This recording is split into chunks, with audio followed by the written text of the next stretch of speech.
J'ai quelque chose qui me dérange, ça fait à peu près 2 semaines. Et j'avais dit que le jour d'anniversaire de notre église, je vais le dire, j'arrivais pas même à dormir. Je me rappelle quand on avait le début du Covid, quand ça a commencé, on avait tous peur. Je me rappelle quand on allait dans des shopping pour aller chercher à manger. On disait que c'était la fête du monde. Les gens qui ne priaient pas, ils voulaient aller à l'église. Moi, je me disais, merci Seigneur, parce que nous, on a une église. Que ce soit le bâtiment, que ce soit notre cœur, on a quelque chose qui est plus grand. Et alors, on s'appelait au téléphone, mais ça a commencé en Europe. On se dit, en Afrique, on dit, ah oui, ça a commencé en Europe, mais nous, ça ne va pas arriver. Ça a commencé en Chine. Et par après, ici en Belgique, on se disait, moi je me disais, ah oui, c'est en Chine, mais ça ne va pas arriver en Belgique. Et par après, on regarde la télé, c'est en Italie. Oh, je dis, tiens, ça commence en Italie. Et par après, on dit, en France. Quand on a regardé les infos, on a dit qu'il y avait 8 personnes, je pense, qui étaient dans le bus, qui sont arrivées à Bruxelles. Je dis, tiens, mon Dieu, c'est arrivé à Bruxelles, en Belgique. Et par après, on a dit, calmez-vous, restez à la maison. Mon Dieu, je me rappelais de ça pendant la guerre, pendant le génocide au Rwanda. Restez à la maison, ne sortez pas. Qu'est-ce qui se passe? On ne sort pas. Et par après, je me dis, tiens, si on reste à la maison, j'espère qu'on ne va pas dire qu'on ne va pas aller à l'église. On commence à limiter les gens. Si vous êtes à 4, si vous êtes à 5, même vos familles, il faut limiter. Ça a commencé à faire peur. On regardait toujours la télé. Je me dis, tiens, Seigneur, le diable, vraiment, il est terrible. Et alors, par après, on a dit, même dans des églises, restez à la maison, personne ne sort. Je dis, tiens, c'est la fête du monde. On reste à la maison. Et alors, en France, une fois, ils ont dit, il ne faut pas dépasser, je sais pas, 10 mètres ou je ne sais pas quoi, aux alentours de la maison. Je dis, Seigneur Jésus, on va mourir à l'intérieur de la maison. J'imaginais quelqu'un qui était seul à la maison. Je pense que s'il n'avait pas d'encouragement, on pouvait mourir même sur place. Et par après, moi, ce que je voudrais remercier, c'est notre Église. Dieu a fait des choses incroyables. Je voulais le dire dimanche passé, mais quand Kesha jouait le piano, le pasteur a demandé si on avait un témoignage. Mais je me dis, tiens, si je témoigne, ça va prendre du temps. Je me calme. En rentrant, j'étais dérangée. À la maison, je n'ai pas pu dormir. Il y a quelque chose qui me dit, dis ce que tu as, dis ce que tu as. Et alors, on dit, mais ces frères romains, je pense, ils ont dit, même si on ne vient pas à l'église ici, mais nous, on ne va pas arrêter, on va prier sur Zoom. Je ne suis pas fan des réseaux sociaux, mais c'est là où j'ai commencé à utiliser Zoom. À la maison, je prenais les enfants, on se mettait devant l'ordinateur. C'est là où j'ai vu les visages déjà de notre église. J'ai dit, Seigneur, merci Seigneur. Même s'il y a quoi, même si on dit, vous restez à la maison, on barre les routes, on fait quoi, mais on arrive à prier. Même si Linda n'est pas là aujourd'hui, même la sœur Linda, il y avait son image. Parce qu'il y avait le nom qui s'écrivait en dessous. Il y avait Célinda, il y avait tout le monde était là. Le pasteur enseignait, il donnait des messages. Je dis, merci Seigneur. Quelqu'un qui croit en Dieu, vraiment, c'est grand. Dieu est merveilleux. Amen. Et alors, il y a l'ambulance, on a dit, les gens qui ont Covid, on les met ensemble. J'espère que ça ne va pas arriver dans notre famille, dans notre église. Et il y a la sœur Nicole qui a envoyé un message, elle dit que la sœur Gabi, de notre église, est malade. Elle est allée à l'hôpital avec l'ambulance.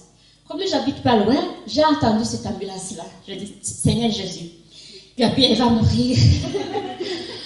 On a commencé à prier avec les enfants, on a prié. La sœur Nicole envoie encore un message et dit, merci Seigneur, la sœur Gabi est retournée à la maison.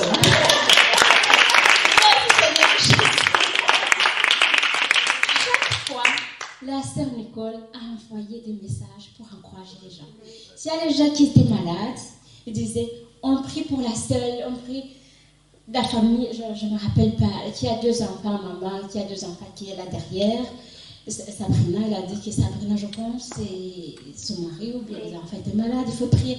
On a prié, Dieu a fait beaucoup de choses. Et je me disais, quand on va retourner à l'église, mais moi je ne croyais pas. Quand, avec le Covid, je me disais, est-ce qu'on va encore retourner à l'église? On va s'asseoir, le pasteur va prier. J'ai dit, c'est pas possible. Et par après, on a reçu beaucoup de messages. Le pasteur, chaque fois sur Zoom, il a enseigné. Je me rappelle qu'on avait dit qu'on doit faire une prière à la maison. Donc, ce qu'on nous prêche souvent, ce n'est pas le bâtiment ici, mais c'était à nous, dans notre cœur. Alors, j'appelais les gens que je connais, j'encourage, Dieu est là. Et voilà, en 2020, je crois que ma soeur était malade, en Afrique. On n'allait pas dans les avions. Mais j'ai dit, tiens, Seigneur Jésus, je suis ici, comment est-ce que je vais faire?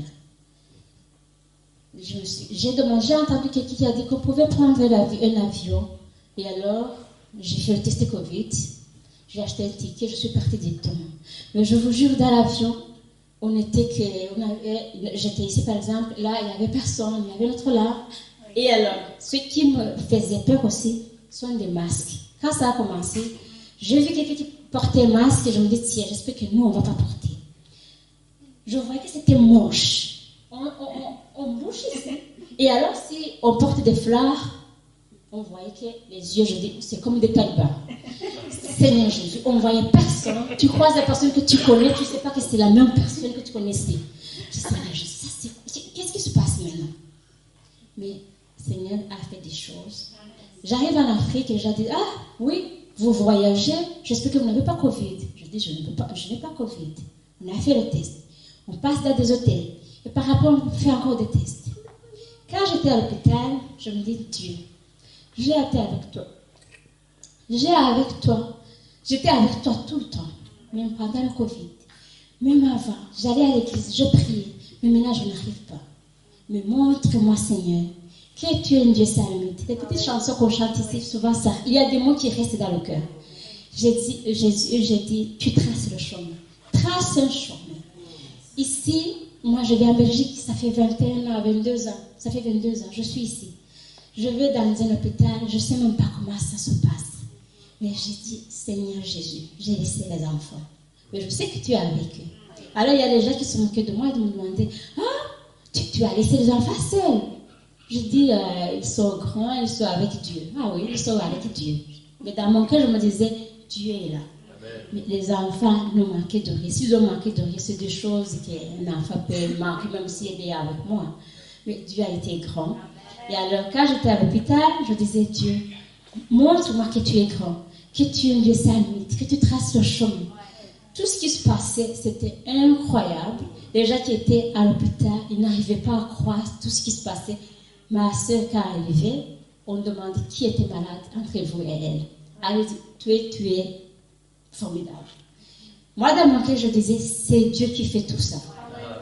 Elle a appris tout ce qu'il fallait. Malheureusement, elle n'est pas venue aujourd'hui, c'est pas grave. Dimanche passé, je voulais le dire.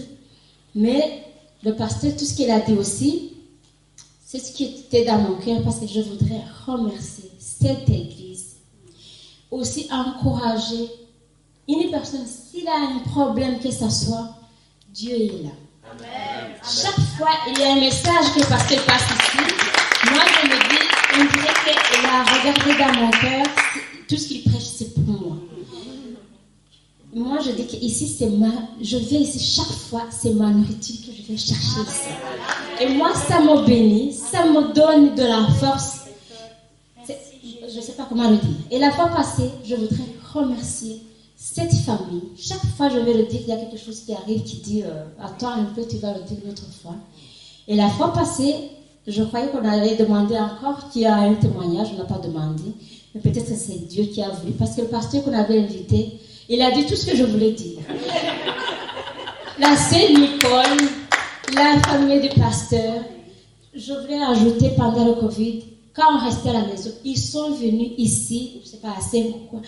Quand je les ai vus, chaque dimanche, ils n'ont pas manqué aucun jour à l'église. Il n'y a rien qui a été stoppé parce qu'il avait le Covid. Ils ont fait tout. Même quand ils étaient malades, ils pouvaient venir. Pasteur, vous ne savez pas ce qui se passe à nous. Même si peut-être vous dites ça ne va pas, mais chez nous, il y a quelque chose qui se passe. Que Dieu vous bénisse. C'est Nicole, que Dieu vous bénisse. Toute la famille. Vous êtes bienvenus aussi pour nous.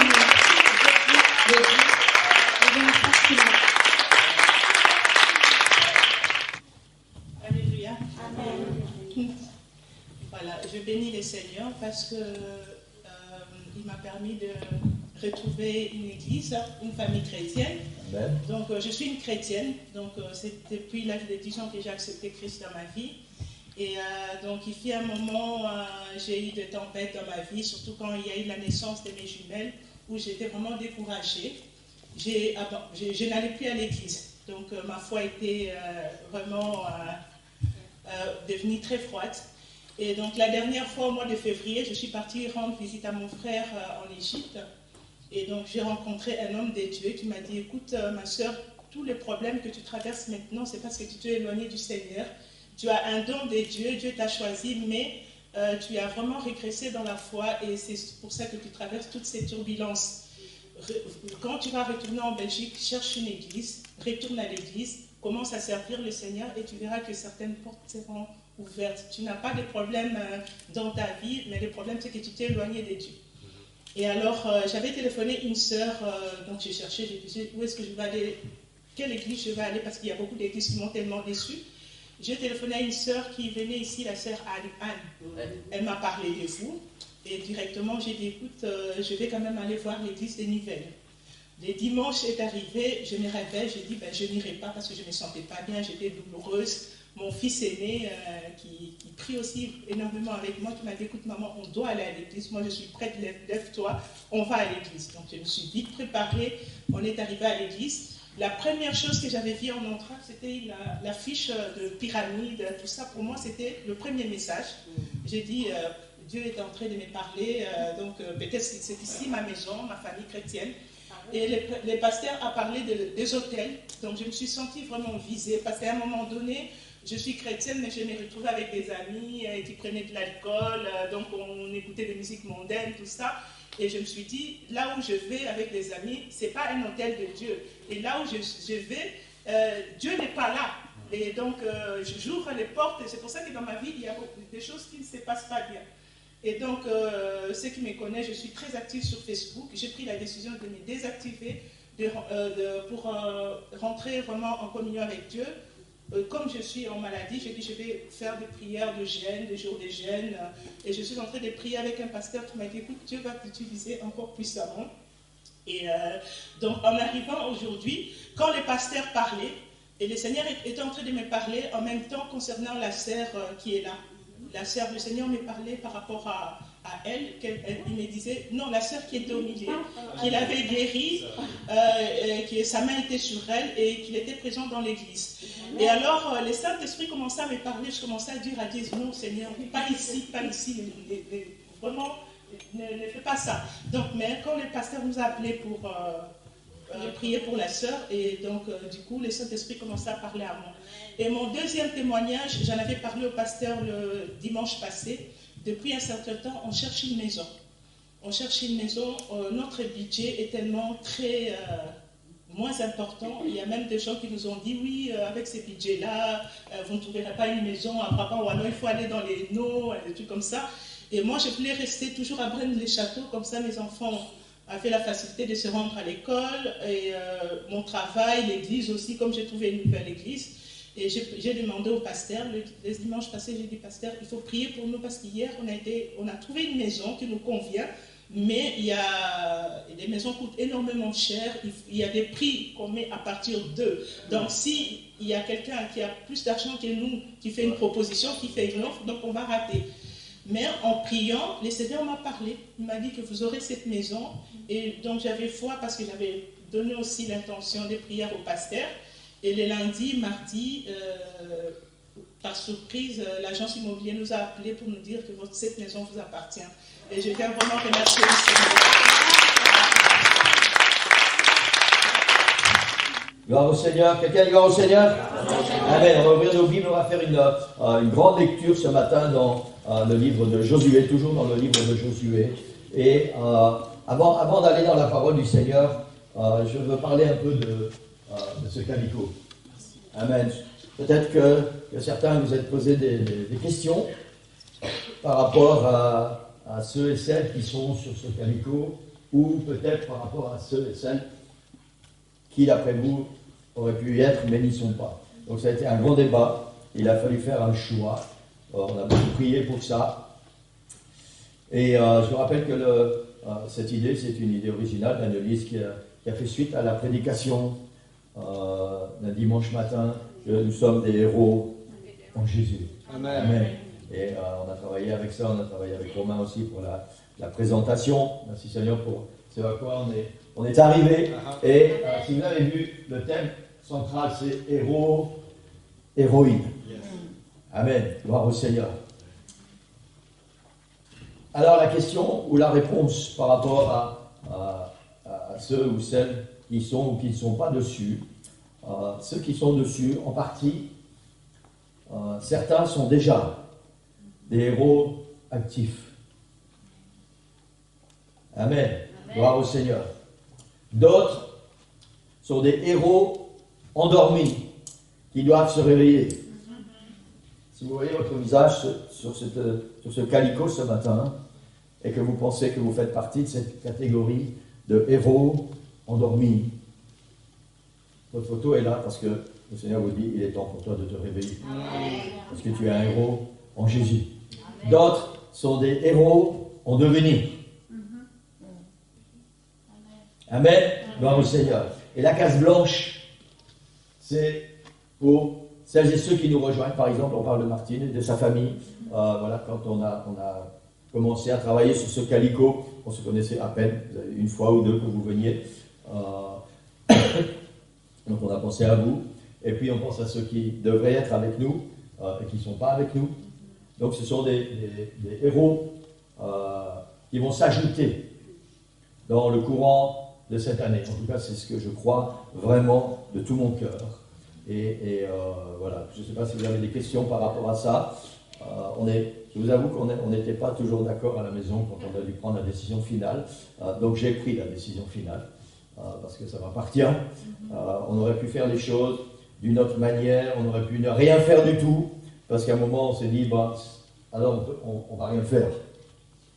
Voilà. Mais voilà. Donc sur ce calico, il y a votre photo si vous êtes déjà un héros actif, si vous êtes engagé dans l'église avec le Seigneur, si vous êtes vraiment vivant pour le Seigneur.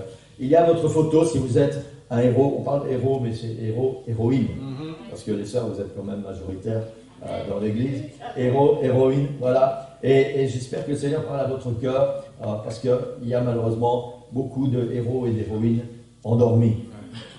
Amen. Et je vous rappelle qu'il y a, chacun de nous, il y a un héros qui dort, s'il n'est pas encore réveillé. Donc je voudrais vraiment vous encourager à cela. Et pour les autres, je vous encourage à chercher la présence du Seigneur pour devenir des héros et des héroïnes. Amen. Pour le royaume de Dieu. Amen. Amen. Voilà, gloire au Seigneur. Merci Seigneur pour les héros et les héroïnes. Amen. Actifs et en devenir. Amen. Amen. Voilà, gloire au Seigneur. On va lire dans Josué. Vous avez remarqué, ceux qui suivent la page Facebook du Rocher, vous avez remarqué les commentaires de Pierre Hénin. Comment elle termine ses commentaires. Amen, alléluia, gloire au Seigneur. Je me suis dit, tiens, elle a dû entendre ça quelque part. Voilà. Donc je dois faire attention. On va lire dans le livre de Josué, chapitre 6, on va faire une grande lecture. On va lire du verset 1 jusqu'au verset 21. Et ensuite, on va lire le verset 24.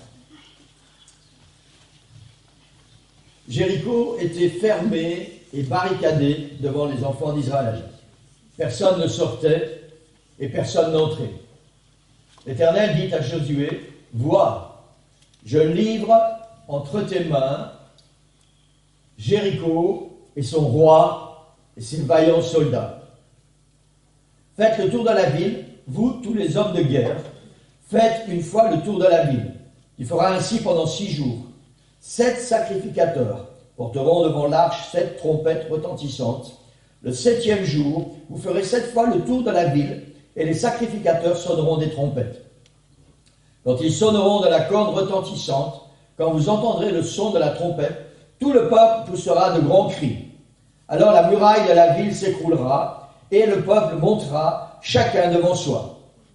Josué, fils de Nun, appela les sacrificateurs et leur dit, « Portez l'arche de l'alliance, et que 7 sacrificateurs portent 7 trompettes retentissantes devant l'arche de l'Éternel. » Et il dit au peuple, « Marchez, faites le tour de la ville, et que les hommes armés passent devant l'Éternel, l'arche de l'Éternel. » Lorsque Josué eut parlé au peuple, les 7 sacrificateurs qui portaient l'arche devant l'Éternel et les 7 trompettes retentissantes se mirent en marche et sonnèrent des trompettes.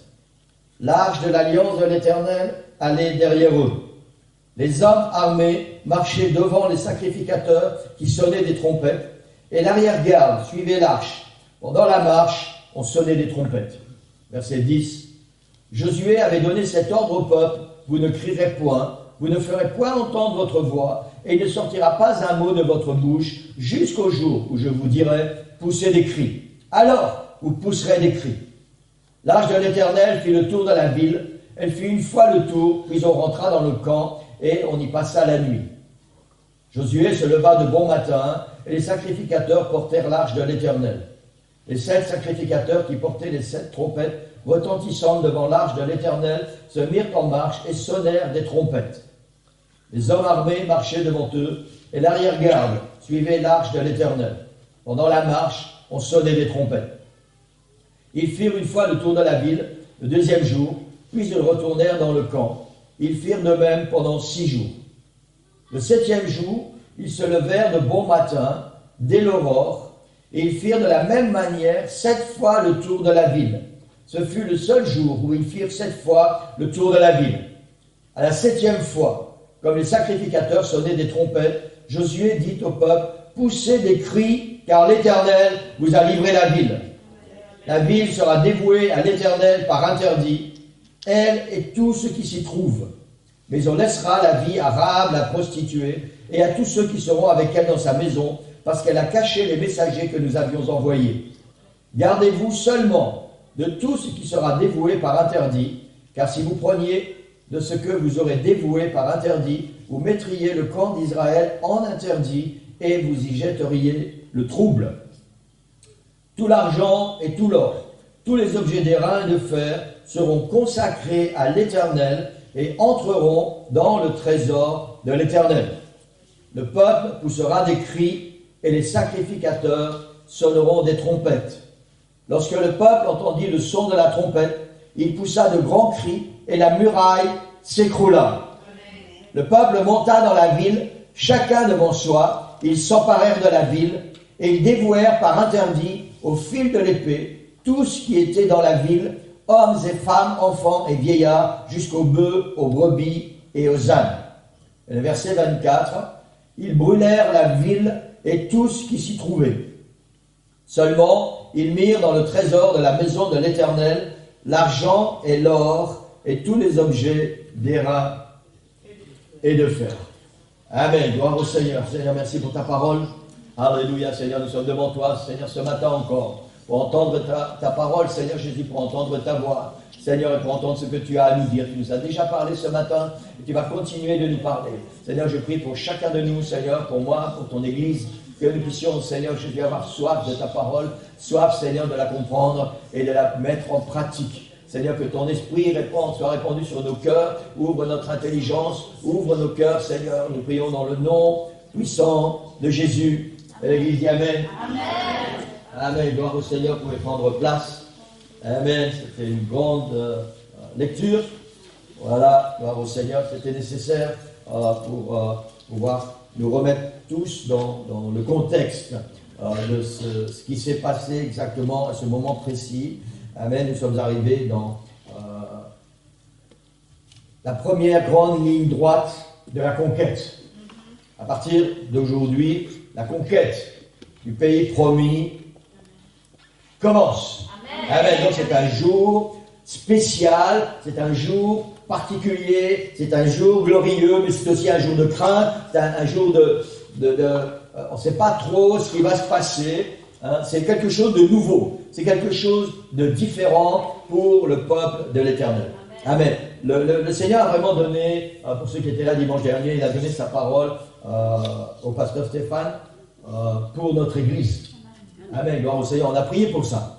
On a vraiment prié, on a jeûné pour ça. Et la parole que nous avons entendue dimanche est exactement la parole dont nous avions besoin. Elle était la porte d'entrée pour la prédication de ce matin.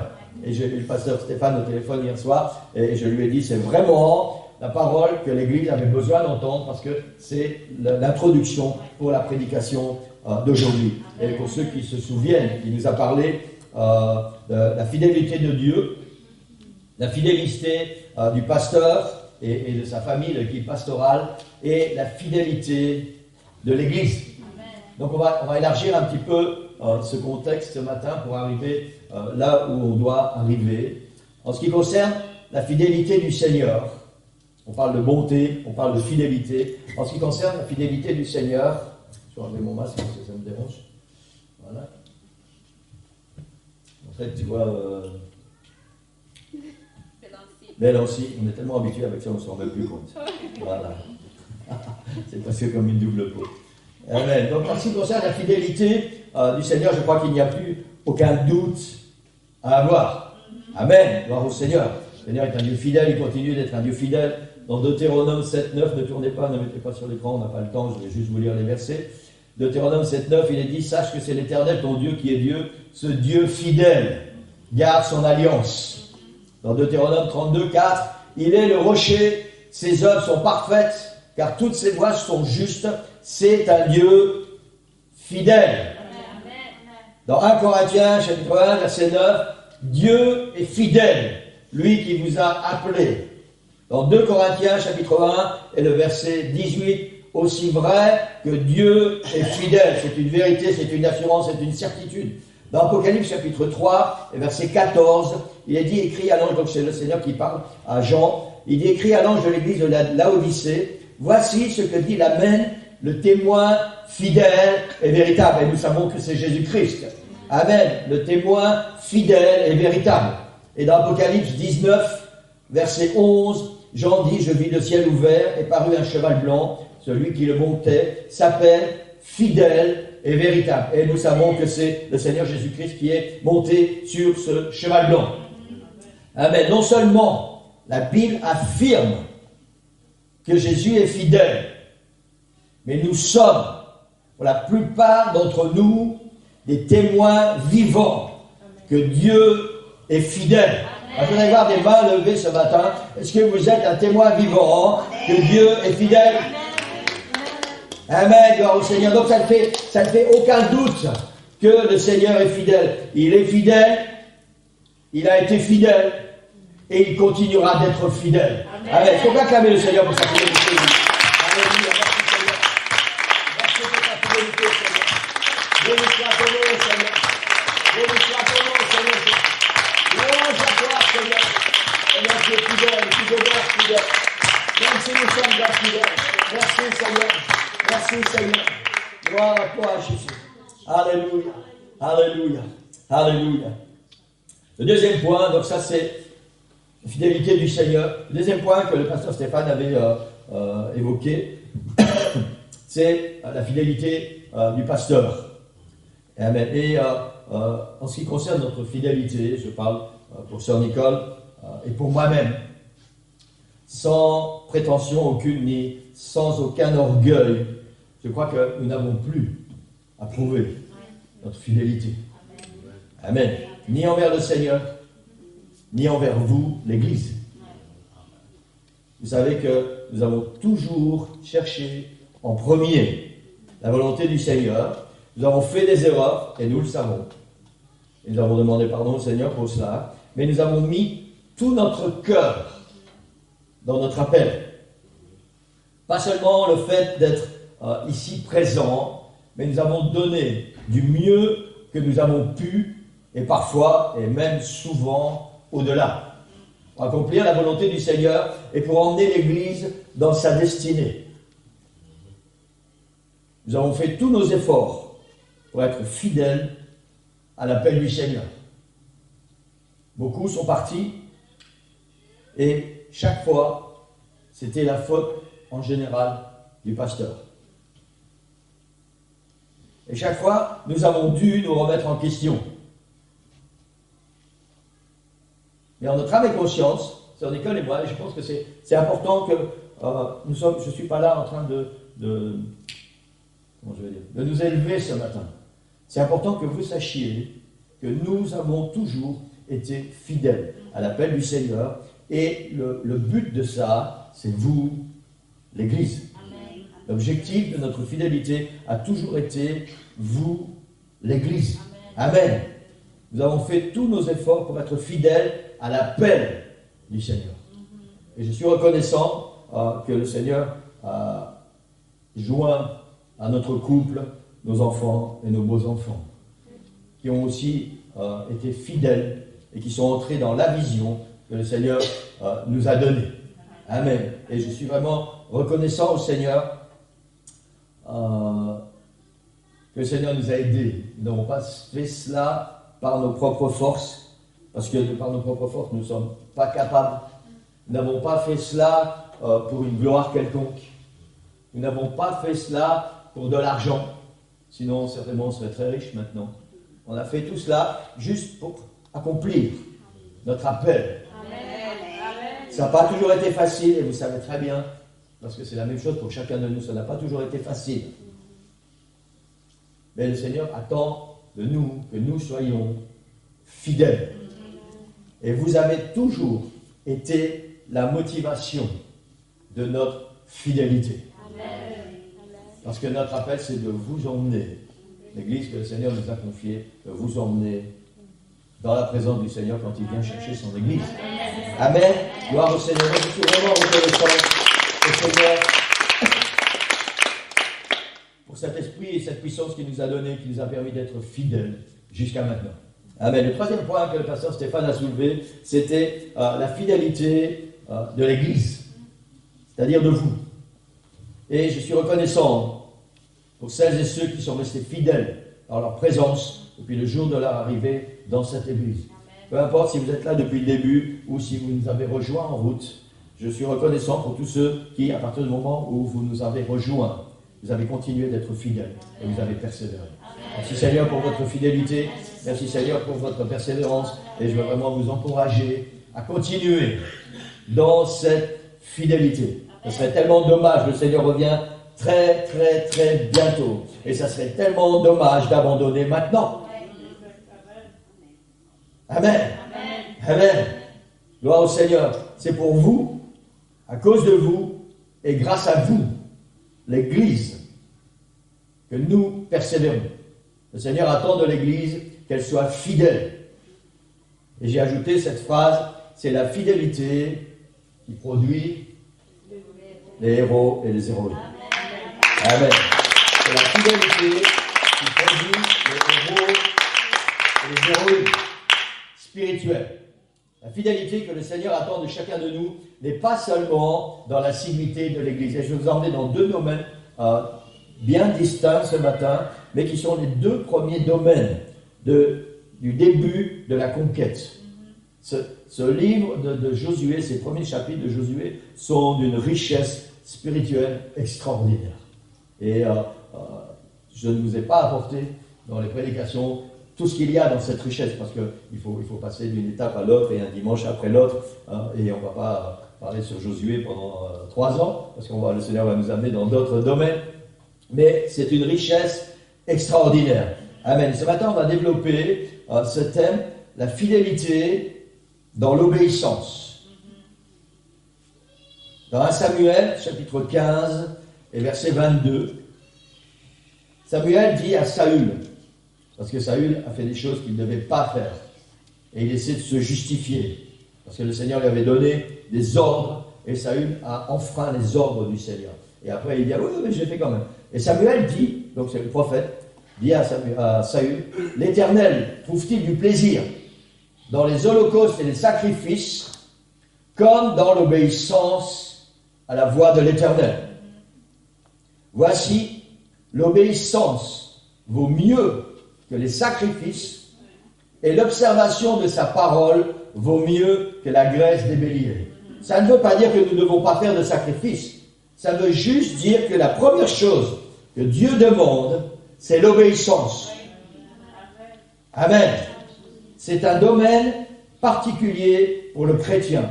L'obéissance, la fidélité dans l'obéissance. Car ce domaine demande non seulement de faire ce que Dieu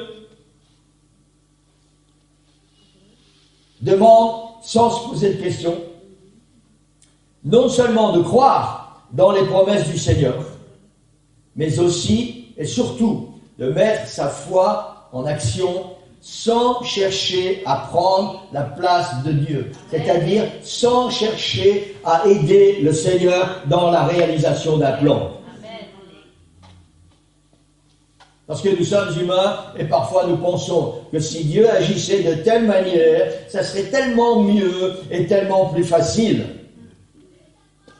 Et ne me dites pas que ça ne vous est jamais arrivé. Ça nous est arrivé à nous aussi. Parfois nous voulons aider le Seigneur. On pense que sa main est juste un petit peu trop courte. Il manque un petit morceau. Attends Seigneur, moi je vais faire la jonction. La fidélité dans l'obéissance. Non seulement de faire ce que Dieu demande, sans nous poser de questions. Si Dieu demande, c'est parce qu'il a une raison et on doit le faire. En son temps, s'il veut nous donner la raison, il nous la donnera. Non seulement de croire dans les promesses du Seigneur, parce que le Seigneur nous fait des promesses et nous devons croire dans les promesses du Seigneur. Si nous ne croyons pas dans les promesses du Seigneur, nous ne serons jamais fidèles et nous n'allons pas devenir obéissants au Seigneur. Et mettre notre foi en action. Et ça, c'est un domaine encore trop souvent négligé et dans lequel on a trop d'hésitation. Mettre notre foi en action. Au verset 2, on a lu, l'Éternel dit à Josué, vois, tu ne dois pas le mettre, un indice, je livre entre tes mains Jéricho, son roi et ses vaillants soldats. Dans cette parole que le Seigneur donne, il n'y a aucune place pour le doute quant à la promesse. Le Seigneur dit à Josué, je livre. Regarde, je livre Jéricho, sa ville, son roi et tous ses vaillants soldats entre vos mains. C'est une promesse extraordinaire. Et quand nous recevons, je ne sais pas pour vous, mais en tout cas c'est comme ça pour moi, j'espère que c'est la même chose pour vous, quand nous recevons ce genre de promesse, notre cœur est dans la joie et il y a des paillettes dans nos yeux. Hein. Le Seigneur fait ce genre de promesse. Regarde ce que je vais faire pour toi. Et au moment où nous recevons cette promesse, alors il y a quelque chose qui se passe à l'intérieur j'avais marqué sur ma feuille, nous sommes prêts à décrocher la lune pour le Seigneur. Ouais. Je l'ai effacé après, parce qu'on ne peut pas décrocher la lune pour le Seigneur. Mais tout le monde comprend ce que ça veut dire. Nous serions prêts à faire n'importe quoi pour le Seigneur. Le Seigneur nous fait une promesse extraordinaire. Jéricho, c'est une ville imprenable. Nous le savons parce qu'on l'a étudié, ça. C'est une ville imprenable. Les murailles sont très épaisses. Les portes sont barricadées. À l'intérieur, il y a des soldats confirmés. Et ce sont des gens d'une taille importante. Jéricho, c'est une ville imprenable. Et le Seigneur dit à Josué et à ce peuple, je livre cette ville. Ce peuple qui est juste un peuple, c'est des nomades. Hein. Ils sortent de 40 ans dans le désert, ils ne savent rien faire en réalité. À part tourner en rond dans le désert, ils ne savent rien faire. Et le Seigneur leur dit que cette ville, je vous la donne. Amen. La ville, son roi et ses soldats, je la livre entre vos mains. Amen. Parfois les choses deviennent moins évidentes quand le Seigneur nous dit comment faire. Quand Josué entend cette parole, ah Seigneur, il y a une palpitation dans son cœur, ça commence à bom, bom, bom, bom, bom. Et puis, le Seigneur dit voilà comment vous allez faire. Parfois, ça se passe la même chose avec nous. Le Seigneur nous donne des promesses. Et puis, il y a notre cœur qui commence à battre, il y a nos yeux qui commencent à briller. Et le Seigneur dit, voilà comment on va agir. Ah. A. Faire le tour de la ville pendant 6 jours. On parle de Jéricho, hein. Faire le tour de la ville pendant 6 jours avec des trompettes. L'Arche de l'Alliance et les soldats, enfin, ces nomades qui sont devenus des soldats, qui ont trouvé des armes, qui ont fabriqué des armes, et faire 7 fois le tour de la ville le 7e jour, pousser des cris, et voilà, tout devrait aller pour le mieux. C'est ce que le Seigneur dit à Josué. Amen. Comment faire la guerre? Et je pense que c'est une question intéressante à se poser. C'est une question intelligente. Comment faire la guerre et gagner la guerre en sonnant des trompettes et en poussant des cris, Église? Comment gagner la guerre en sonnant de la trompette et en poussant des cris? Si vous allez voir en ce moment des soldats ukrainiens et vous leur dites, tu veux gagner la guerre? Sonne la trompette et commence à crier et tu vas gagner. Alors, il y a 2 choses qui sont possibles. Soit ces gens vont vous prendre pour des débiles mentaux, soit ils vont croire que vous êtes en train de vous moquer d'eux et vous risquez de vous prendre une balle. Et pourtant, c'est ce que le Seigneur dit à Josué. Vous allez prendre les trompettes, vous allez porter l'arche, et le 7e jour, à la fin du 7e tour, vous allez pousser des cris, et les murailles vont tomber. Et Josué a dû croire ce que le Seigneur lui a dit, même si ça paraît tout à fait invraisemblable. Et le Seigneur nous appelle à croire quand il nous fait une promesse et qu'il nous dit comment il va travailler. Le Seigneur nous appelle à croire que cette promesse va se réaliser, même si la façon qu'il va utiliser nous paraît tout à fait improbable et invraisemblable. Amen.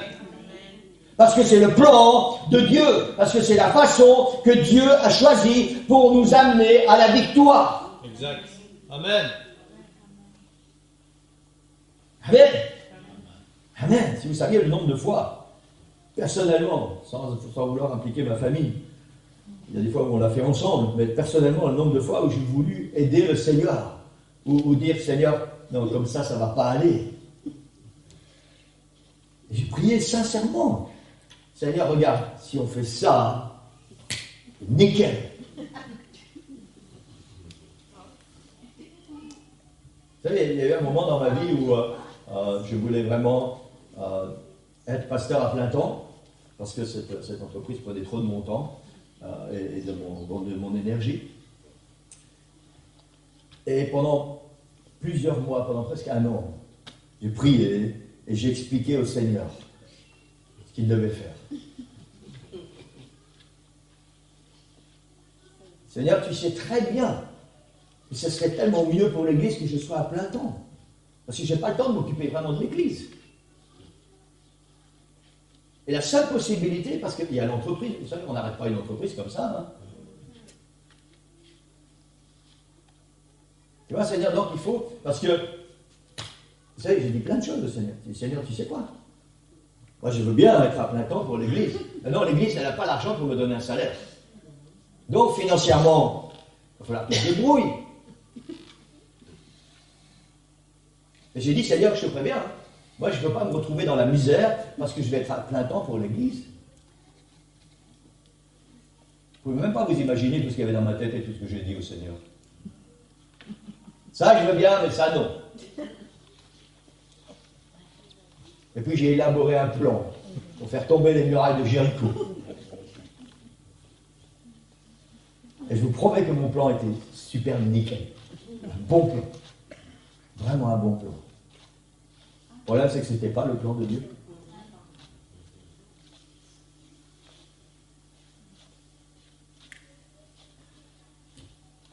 J'ai voulu aider le Seigneur. Résultat, je me suis retrouvé dans un petit bourbier, là, hein, et puis dans des difficultés, puis dans une situation mentale tout à fait insupportable. Parce qu'on n'accepte pas la façon dont Dieu veut travailler. Et le Seigneur veut que nous travaillions. On n'accepte pas. Non, non, Seigneur, non, non, ça, c'est pas possible. Comme ça, on va faire. On va faire comme ça. C'est un peu comme si Josué et toute cette armée d'Israël, Seigneur, non mais Seigneur, est-ce que tu réalises? On va sonner de la trompette, on va marcher comme ça pendant 7 jours, le 7e jour, on va faire 7 fois le tour, et puis on va crier, et puis les murailles vont tomber, Seigneur. Enfin, on pourrait dire, Seigneur, reviens sur terre. On comprend ça?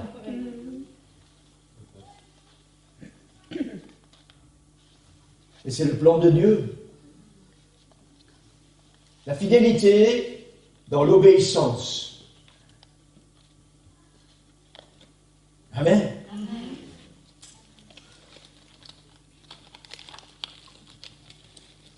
Nous connaissons la suite de l'histoire. Josué a dû croire dans la parole de Dieu.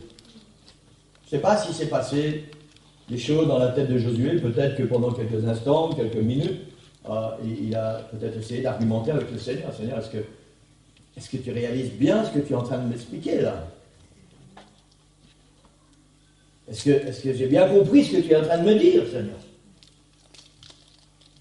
Et ensuite, Josué a compris ce que Dieu lui a dit. Et il a cru, puisque lui, il a été parlé au peuple, il a dit, voici ce que l'Éternel a dit. Amen.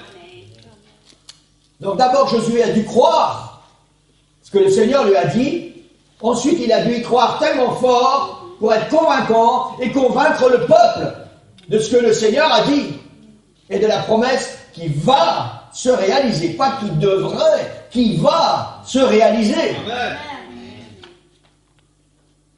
Le Seigneur n'a pas dit, peut-être que la muraille va tomber. Le Seigneur a dit, voici, je livre entre vos mains Jéricho, sa ville, ses murailles, ses soldats et son roi. Il n'y a pas de peut-être. Et le Seigneur a dit, pour que ça s'accomplisse, voilà ce que vous allez faire. Amen. La fidélité dans l'obéissance, Église. Les murailles de Jéricho sont tombées.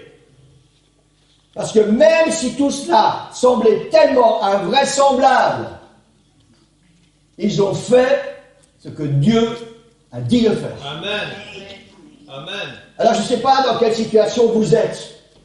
Je ne sais pas c'est quoi votre Jéricho. Et comment votre Jéricho est armé, fermé, barricadé, fortifié. Je ne sais pas si le Seigneur vous a déjà donné des plans pour vaincre votre Jéricho. Et peut-être vous pensez que, Seigneur, on ne va jamais y arriver comme ça. Alors, je voudrais dire à quelqu'un ce matin, c'est le seul moyen pour y arriver. Parce que c'est le plan de Dieu. Et aucun autre plan ne va faire que les murailles vont tomber. Amen. Seulement le plan de Dieu. Et si tu es fidèle dans l'obéissance, alors le plan de Dieu va s'accomplir et ta conquête va être vraiment effective. Exact. Et quelqu'un dirait dire gloire au Seigneur. Amen. Amen. La fidélité dans l'obéissance fera que le miracle va s'accomplir. Je vais répéter cette phrase. La fidélité dans l'obéissance fera que le miracle va s'accomplir. Amen. Dans chaque miracle, Église, il y a 2 phases. Il y a l'intervention divine et il y a notre intervention personnelle. Il y a le plan de Dieu que Dieu te révèle pour accomplir le miracle et il y a ce que toi tu dois faire pour que Dieu accomplisse le miracle. Amen. C'est juste. Et si ces 2 points sont réunis, alors le miracle est effectif. Amen. Amen. Amen. Le Seigneur fera ce qu'il a promis si tu es fidèle dans l'obéissance à sa voix. Ce mot fidélité est un mot qui a perdu beaucoup de... Comment je vais dire? De puissance. Beaucoup de personnes n'aiment plus trop entendre parler de fidélité. C'est juste. Je me souviens d'un collègue de travail, je pense que je vous ai déjà dit ça, collègue de travail qui trompait sa femme. Et Un jour, je lui ai dit, mais quand tu t'es marié, devant le curé, parce qu'il s'était marié à l'église catholique, devant le curé, devant les témoins et devant tous ceux qui étaient là, est-ce que tu n'as pas promis à ta femme d'être fidèle? Elle a dit, oui, mais c'est des mots. Et pour Dieu, fidélité, ce n'est pas un mot. C'est une façon d'être. C'est quelque chose que Dieu attend de nous. D'être fidèle. Amen. Amen. Et en tant que chrétien, en tant qu'enfant de Dieu, nous devons être très attentifs avec ce mot fidélité. Peu importe le domaine, nous devons être fidèles. Amen. Amen. J'avais mon plus jeune frère qui est décédé, malheureusement il y a quelques années, et qui lui aussi avait beaucoup d'écart dans son couple. Et pour justifier son infidélité, il disait toujours « Je ne trompe pas ma femme, je me trompe de femme ».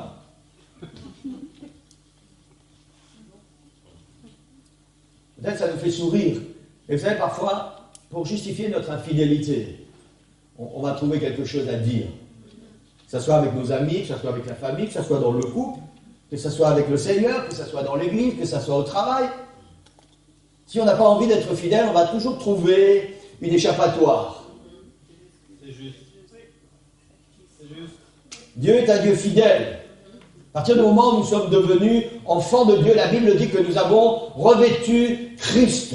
Christ est notre Dieu fidèle. Et si nous l'avons revêtu, alors nous devons être ce qu'il est, c'est-à-dire des enfants de Dieu fidèles. Amen. Peu importe le domaine. Le Seigneur attend de nous que nous soyons fidèles. Et donc, la prédication qui nous intéresse ce matin, c'est fidélité dans l'obéissance. Et cette fidélité dans l'obéissance produira l'accomplissement du miracle que tu attends. Amen. Amen. Amen. Verset 8, on a lu, lorsque Josué eut parlé au peuple, les 7 sacrificateurs qui portaient devant l'Éternel les 7 trompettes retentissantes se mirent en marche. Écoutez bien les versets. Lorsque Josué eut parlé au peuple, les 7 sacrificateurs qui portaient devant l'Éternel les 7 trompettes retentissantes se mirent en marche et sonnèrent des trompettes. L'arche de l'alliance de l'Éternel allait derrière eux, les hommes armés marchaient devant les sacrificateurs qui sonnaient des trompettes, et l'arrière-garde suivait l'arche. Je vais le relire une fois, je veux que vous puissiez réfléchir, parce que je vais vous poser une question. Lorsque Josué eut parlé au peuple, les 7 sacrificateurs qui portaient devant l'Éternel les 7 trompettes retentissantes se mirent en marche et sonnèrent des trompettes. L'arche de l'alliance de l'Éternel allait derrière eux, les hommes armés marchaient devant les sacrificateurs qui sonnaient des trompettes, et l'arrière-garde suivait l'arche. Est-ce que vous avez remarqué qu'il y a quelque chose de très important là?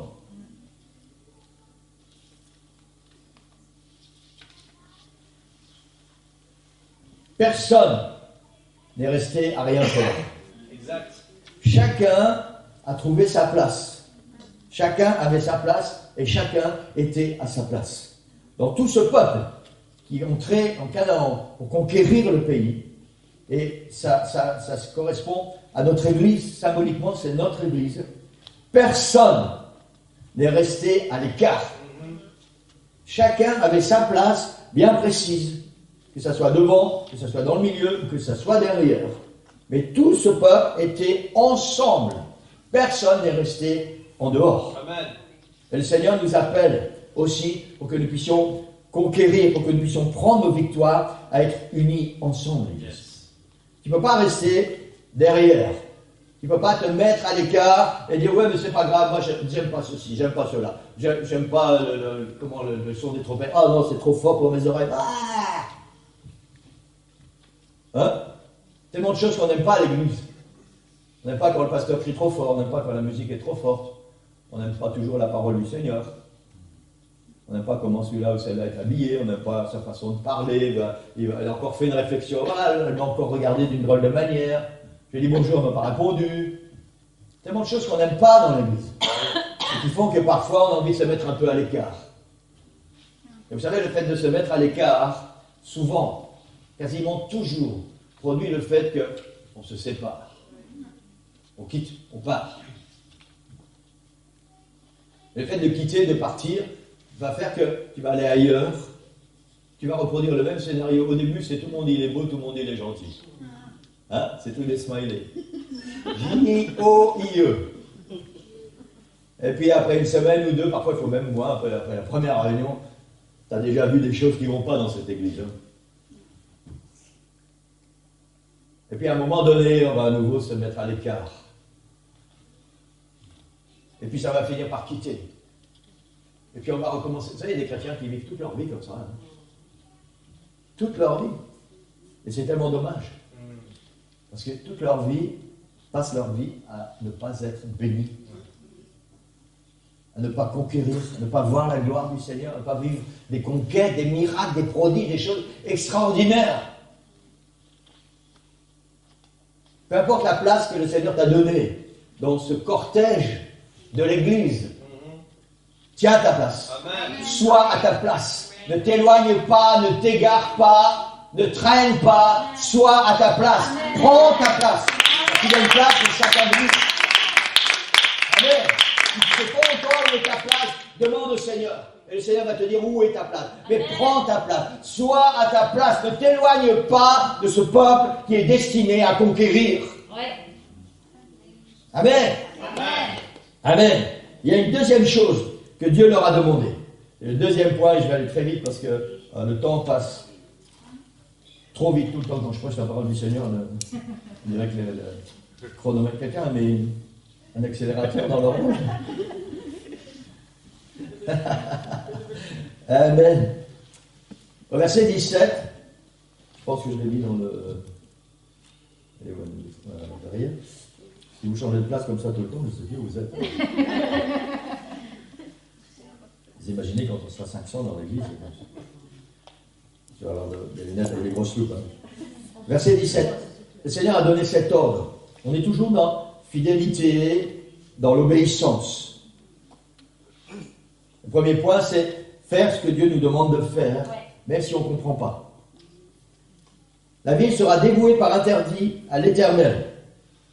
Elle et tout ce qui s'y trouve. Ça veut dire dévouée par interdit, ça veut dire que tout va être détruit au nom du Seigneur et tout ce qui sera précieux va être mis à part et consacré pour le Seigneur uniquement. Ça veut dire que dans cette conquête, dans cette victoire, il n'y a rien pour nous. La ville sera dévouée à l'Éternel par interdit, elle et tout ce qui s'y trouve. Mais on laissera la vie à Rahab, vous connaissez l'histoire, parce qu'elle a caché les envoyés, et à tous ceux qui sont dans sa maison, parce qu'elle a caché les messagers que nous avions envoyés. Gardez-vous seulement de ce qui sera dévoué par interdit. Car si vous preniez de ce que vous aurez dévoué par interdit, vous mettriez le camp d'Israël en interdit et vous y jetteriez le trouble. Tout l'argent et tout l'or, tous les objets d'airain et de fer seront consacrés à l'Éternel et entreront dans le trésor de l'Éternel. Ça, c'est l'ordre que Dieu a donné. Le verset 24, il est dit, ils brûlèrent la ville et tout ce qui s'y trouvait.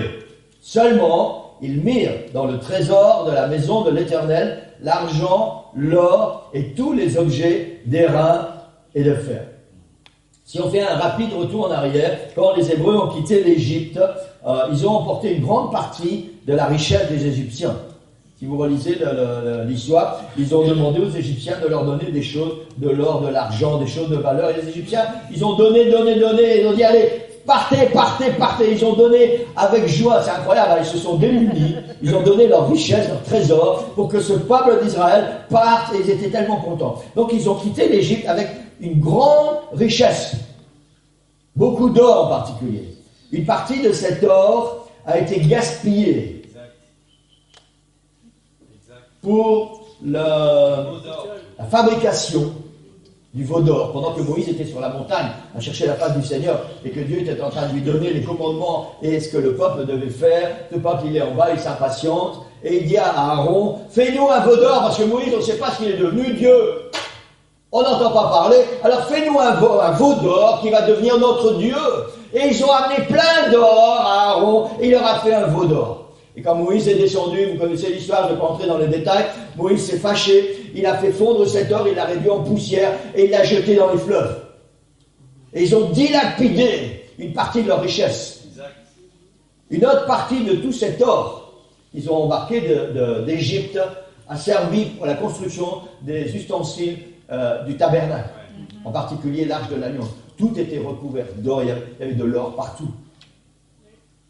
Et ce peuple arrive à Canaan, on va dire dans un état de pauvreté. Toute leur richesse, ils ont tout laissé avant, et le peu qu'ils n'ont pas laissé est là devant leurs yeux, mais ça appartient à l'Éternel. C'est le tabernacle. Donc ils arrivent à Canaan, pauvres, sans richesse, sans rien pratiquement. Et Dieu leur dit, nous savons que Jéricho était une ville riche. Et Dieu leur dit, la première conquête, là, dans cette ville, il n'y a rien pour toi. L'or, l'argent, tout ce qui est précieux, c'est pour moi.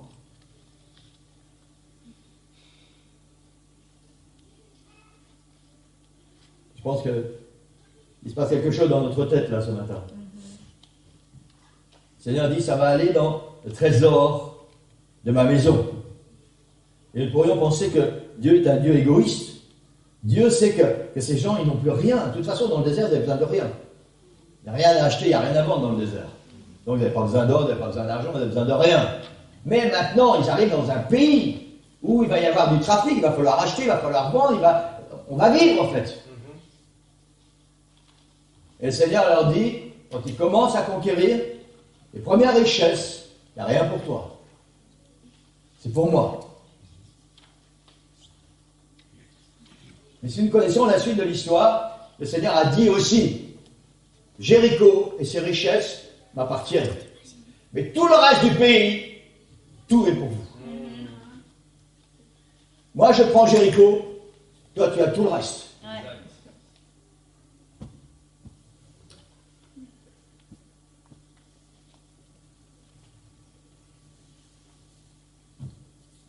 Et je crois qu'il y a une grande leçon pour l'Église et pour chacun de nous ce matin. Être un héros signifie de mettre sa foi en action, d'obéir à la parole de Dieu et de croire qu'il prendra soin de nous. Amen.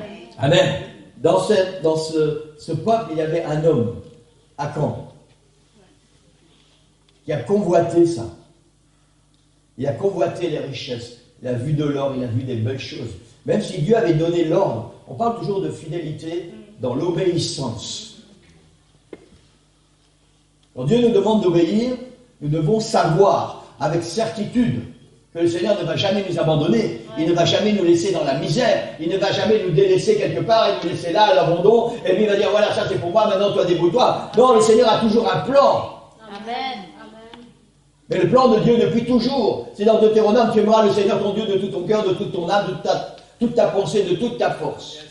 C'est d'abord le Seigneur, et nous après. C'est un principe fondamental pour la bénédiction, pour l'accomplissement du miracle. D'abord le Seigneur, d'abord la fidélité dans l'obéissance, et nous après. Si tu es un enfant de Dieu, tu dois être convaincu et sûr dans ton cœur que le Seigneur, peu importe ce qu'il va te demander, même si tu ne comprends pas ce que le Seigneur te demande, il ne va jamais t'abandonner. Il ne va jamais te laisser dans la misère, ni dans le désarroi, ni dans le désespoir. Pourquoi? Parce qu'il est ton papa. Et il y avait un homme qui a convoité ça. Tout cet or, cet argent, tout ce qui était dans cette ville, était dévoué et mis à part pour le trésor du Seigneur, pour Dieu. Et personne ne devait prendre quoi que ce soit. Et cet homme a été séduit. Il a volé des choses. Et ce qu'il a fait, c'est qu'il a volé ce qui appartenait à Dieu. Nous devons bien comprendre cela. Il a volé ce qui appartenait à Dieu. Et la plupart d'entre vous, vous connaissez la suite de l'histoire. Après la conquête suivante, donc il a volé ça, il a caché dans sa tente. Et dès qu'ils ont voulu conquérir une autre ville, le peuple d'Israël s'est enfui. Ils ont subi une défaite. Et Josué a été se répondre devant le Seigneur. Il a dit, Seigneur, qu'est-ce qui se passe? Tu vas nous abandonner maintenant? Tu as fait des promesses, et maintenant, qu'est-ce qui se passe? Regarde, notre ennemi a été vainqueur sur nous. Et le Seigneur a dit à Josué, et pourquoi tu te lamentes là?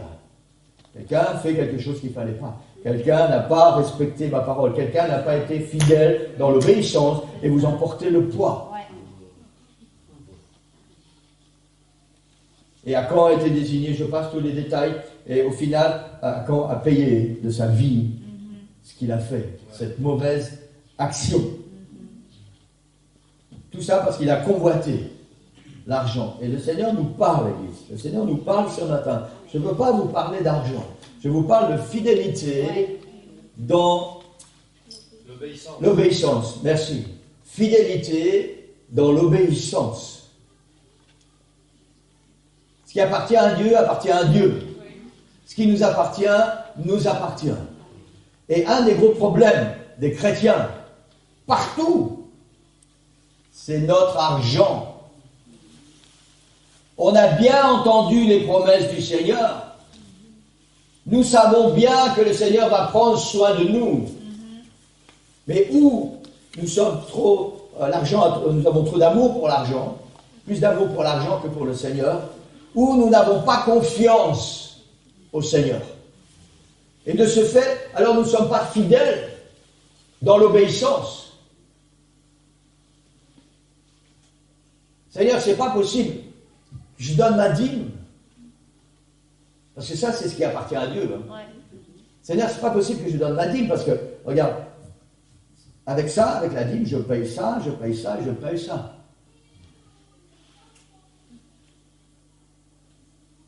Vous voyez, on dit au Seigneur ce qu'il doit faire. Seigneur, tu sais bien que c'est pas possible. Seigneur, l'argent de Jéricho, l'or de Jéricho, j'en ai besoin. Je sais bien que tu as dit, ça c'est pour le trésor de la maison de l'Éternel. Je sais bien que tu as dit ça, Seigneur. Mais j'en ai besoin. Et la Bible est claire. Elle dit que nous volons le Seigneur. Non seulement nous volons le Seigneur, mais deuxièmement, nous empêchons, Seigneur, d'accomplir un miracle. Parce que le fait que Akan a volé ça, il a mis un interdit sur le peuple. Et après, au lieu d'être des gens victorieux, ils ont subi la défaite. Jusqu'à ce que le problème soit résolu. Et après, ce peuple a continué à conquérir, et la promesse de Dieu s'est réalisée. Tout ce qui était après Jéricho était pour eux. Et vous savez quoi? Ils ont été tellement bénis que nous savons comment ce temple a été construit. Ce temple, c'était presque à une montagne d'or. Tout était d'or, massif, partout. Et tout ça parce que le peuple a amené de l'or et de l'argent, tout ce qu'ils ont récupéré partout dans leur conquête. Et il leur en restait encore plein pour eux. Ça, c'est la promesse du Seigneur. La fidélité dans l'obéissance. J'ai terminé pour aujourd'hui. Et je sais que le Seigneur parle à nos cœurs. Je suis conscient que ce n'est pas une prédication où on va se mettre debout et on va... Vas-y, pasteur, prêche! Prêche, pasteur, on va mettre la dîme, Seigneur demande notre argent. Ouais, vas-y, prêche!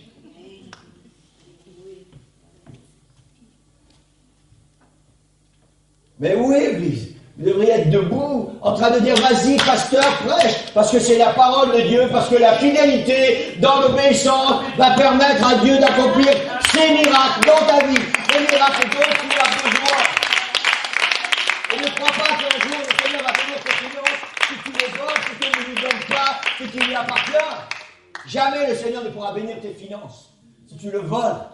Jamais le Seigneur ne va pouvoir te bénir comme il aurait envie de te bénir. Si tu n'es pas fidèle dans l'obéissance. L'obéissance au Seigneur, c'est quelque chose qui est précieux de Dieu.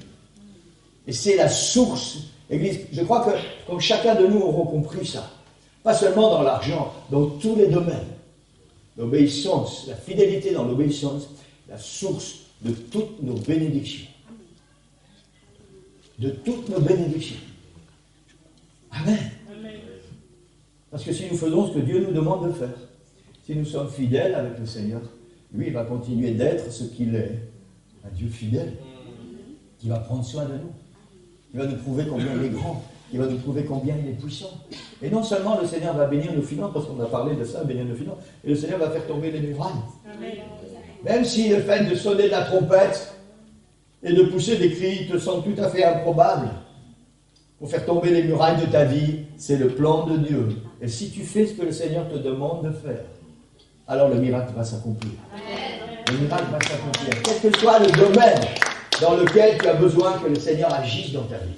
Si c'est dans le domaine financier, sois fidèle dans l'obéissance. Si c'est dans le domaine de la santé pour une guérison, sois fidèle dans l'obéissance. Si c'est pour que le Seigneur bénisse ta famille, que le Seigneur bénisse tes enfants, sois fidèle dans l'obéissance. Peu importe le domaine dans lequel tu as besoin, le domaine du travail, peu importe. Si tu es fidèle dans l'obéissance, c'est ce que Dieu réclame. La fidélité dans l'obéissance. Le Seigneur nous appelle à conquérir. Le Seigneur nous appelle à être tous des héros, des héroïnes. Amen. Mais un héros et une héroïne ne le deviennent que dans la fidélité à l'obéissance. Et je sais que le Seigneur parle à nos cœurs ce matin. Amen. Et je voudrais qu'on puisse se lever. Et le Seigneur attend de nous. Vous savez, il y a beaucoup d'autres domaines de fidélité dans l'obéissance. Ça, ce sont les deux premiers. Et c'est important que nous puissions bien comprendre ça. Pourquoi ce sont les deux premiers domaines que la Bible met en évidence pour le début de cette conquête? Parce que c'est très important aux yeux du Seigneur. La fidélité dans l'obéissance. Amen. Amen. C'est ce que le Seigneur attend de chacun de nous. Et je ne sais pas ce qu'il y a dans vos cœurs, je ne sais pas où vous en êtes par rapport à ça. Et je sais, Sœur Nicole sait, et beaucoup d'entre vous, vous savez que si vous faites ce que le Seigneur vous demande de faire, le Seigneur ne va jamais vous laisser tomber. Jamais. Jamais. Alléluia. Alléluia. C'est une certitude. Si tu fais tes comptes, on parle d'argent, ok. Si tu fais tes comptes quand tu reçois ta paie, facture à payer, facture à payer, facture à payer. Chez nous, c'est Sœur Nicole qui fait les paiements. Hein? Moi, je fais pour que l'argent arrive sur le compte, et elle fait pour qu'il s'en aille après. Donc, elle a dans son agenda avec les jours, voilà, ça, tel paiement, c'est tel jour, tel jour, tel jour. On sait exactement, tous les mois, ce qui va partir. Ça, je dois payer, ça, je dois payer, ça, je dois payer, ça, je dois payer, ça, je dois payer. Et après, il n'y a plus que ça pour vivre. Mais avant, on a déjà enlevé ce qui appartient à Dieu. Et on sait exactement ce qu'il nous reste pour vivre. Mais ça ne nous empêche pas de faire des projets. Ça ne nous empêche pas de dire on veut faire ça, on veut faire ceci, on veut aller là, et de faire des choses, de prendre des décisions. Et puis le Seigneur nous bénit. Même si il n'y a pas. Juste parce que si tu es fidèle dans l'obéissance. Et je vous parle d'argent maintenant, mais je vous parle dans tous les domaines. Dans tous les domaines. Si tu es fidèle dans l'obéissance, le Seigneur va te bénir. Le Seigneur va faire que ton miracle va s'accomplir. Juste, tu dois faire ce que le Seigneur te demande de faire. Amen. Peut-être que quelqu'un ce matin attend depuis tellement longtemps, tu résistes au Seigneur, tu as fait tes propres plans, tes propres projets. Et tu dis, voilà, Seigneur, ça traîne, Seigneur, il n'y a rien qui vient, mais tu ne veux pas changer ta façon de penser. Tu sais ce que le Seigneur veut, mais toi, tu as décidé que les choses vont être comme ça. En réalité, tu es malheureux. S'il n'y a rien qui bouge dans ta vie. Juste parce que tu voudrais que le Seigneur s'adapte à ta façon de penser. C'est pas comme ça que ça marche, Église. Dieu est souverain. Il est souverain. C'est lui qui décide comment les choses doivent se faire. C'est lui qui décide ce qui est bon et ce qui n'est pas bon pour nous. Exactement comme des parents. Vous savez, les enfants, une fois qu'ils ont atteint l'âge adulte, après ils décident. Mais ça ne change rien au fait que, même si mes enfants ont 40 ans, encore maintenant, je sais ce qui est bon et ce qui n'est pas bon pour eux. Je ne peux plus leur dire tu ne peux pas le faire. Mais je peux toujours savoir ce qui est bon et ce qui n'est pas bon pour eux. Et c'est ce qui se passe avec le Seigneur. Et le Seigneur ne va pas non plus nous obliger, parce que nous pensons que nous sommes des adultes spirituels et que nous sommes capables de décider pour nous. Et le Seigneur dit non, ça n'est pas bon pour toi. T'inquiète, Seigneur. T'inquiète, je gère. Hein? N'est-ce pas, Denise? Souvent, elle dit ça. T'inquiète, je gère. Arrête de gérer. Sois fidèle dans l'obéissance. Fais ce que le Seigneur te demande de faire. Amen. Je rappelle que l'hôtel est ouvert. Et je voudrais qu'on puisse vraiment fermer nos yeux maintenant et laisser l'Esprit du Seigneur. Je sais que c'est déjà fait, le Seigneur a déjà parlé à nos cœurs, il a déjà mis des choses dans notre esprit ce matin. Et que nous puissions vraiment laisser l'Esprit du Seigneur nous convaincre. C'est la meilleure chose que nous puissions faire. Être fidèles dans l'obéissance. Même si les plans de Dieu nous semblent incohérents, étranges, bizarres, même si on pense que, mais non Seigneur, c'est pas possible. Si c'est le plan de Dieu, c'est possible. Amen. Amen. Et c'est le plan de Dieu pour que tu puisses voir ton miracle s'accomplir. Seigneur, merci pour ta parole, Seigneur. Alléluia. Merci, Seigneur, parce que tu es le Dieu fidèle. Fidèle et véritable, Seigneur. Et tu ne vas jamais arrêter d'être le Dieu fidèle, Seigneur. Jusqu'à ce que tu viennes nous chercher, Seigneur, que le jour soit terminé. Tu vas continuer d'être le Dieu fidèle, Seigneur. Et tu vas nous prouver ta fidélité, Seigneur. Tu vas être là à nos côtés chaque jour, chaque instant, Seigneur. Je prie maintenant pour l'Église, Seigneur. Que ta parole puisse accomplir son action. Maintenant, Seigneur, par ton Esprit Saint, Seigneur. Seigneur, que ta parole, Seigneur, entre en nous et qu'elle transforme nos vies, Seigneur. Et puissions changer nos pensées, Seigneur, et décider, Seigneur, de faire ce que tu veux.